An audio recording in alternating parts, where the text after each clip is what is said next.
Flávio Bolsonaro provocou, Lula, sem citar o nome do presidente, após o petista ter passado aí por essa cirurgia de emergência na manhã desta terça-feira. Na publicação aí no X, o antigo Twitter, o filho do ex-presidente compartilhou uma captura de tela que mostra uma declaração de Lula feita em 2019 à Rede TV, no qual o petista diz que a facada sofrida por Jair Bolsonaro durante a campanha presidencial de 2018 tem muita coisa estranha.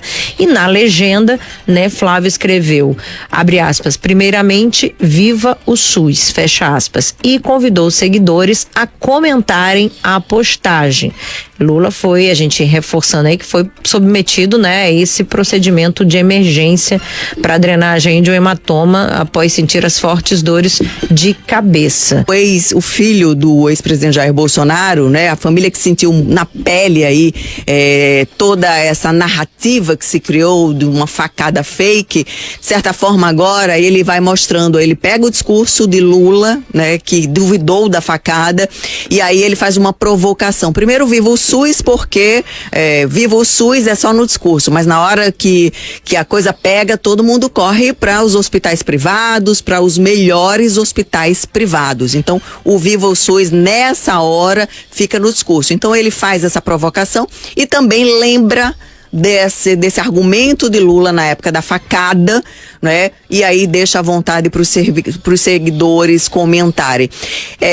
Do ponto de vista pessoal, talvez ainda tenha ali, esse ranço por conta de Lula ter duvidado da facada do pai. Do ponto de vista político, eu acho desnecessária essa provocação. Afinal de contas, ninguém vai duvidar também da queda do Lula. Ele não vai fazer a mesma coisa que os lulistas fizeram com a facada de Bolsonaro. A queda de Lula existiu, ele está cirurgiado, ele está hospitalizado. Então, eu acho que tem que virar a página. Não dá para você criticar o discurso dos outros e fazer a mesma coisa. Você tem que se diferenciar, não se nivelando por baixo. Então, eu acho desnecessária essa postagem. Acho que perdeu uma grande oportunidade de ficar calado.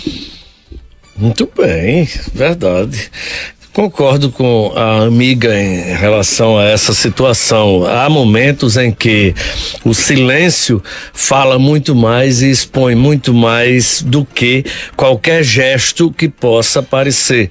No fundo, aí, o que o filho do ex-presidente fez foi tratar do mesmo patamar. Bolsonaro mentiu muito. Eu acho que foi um dos presidentes que mais mentiu na história da República. Já fizeram, inclusive, levantamento sobre isso, era 4 mentiras por dia, depois passou por mais de 5.000 mentiras, mas não acredito que ele tenha mentido em relação a essa questão da facada, até porque foi uma situação durante a campanha, O Datafolha que fez essa contagem das vários, mentiras. se você pegar aí mentiras de Bolsonaro, você vai ver vários veículos fizeram as mentiras de Lula fizeram também.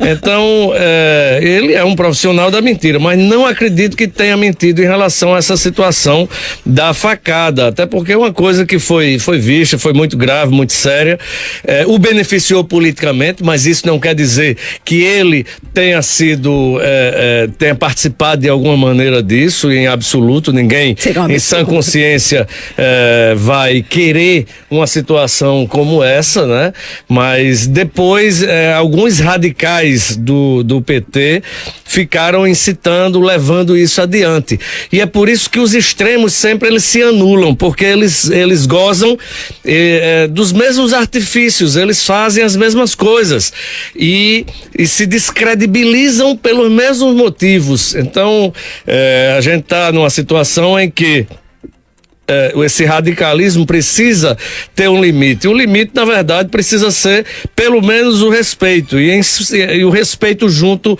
com a verdade. Então, acho que é um momento em mortes, em situações de patologias mais graves, como foi o caso de Dilma, que teve um câncer, o próprio Lula teve um câncer. Eu acho que o tamanho das pessoas aparece muito aí.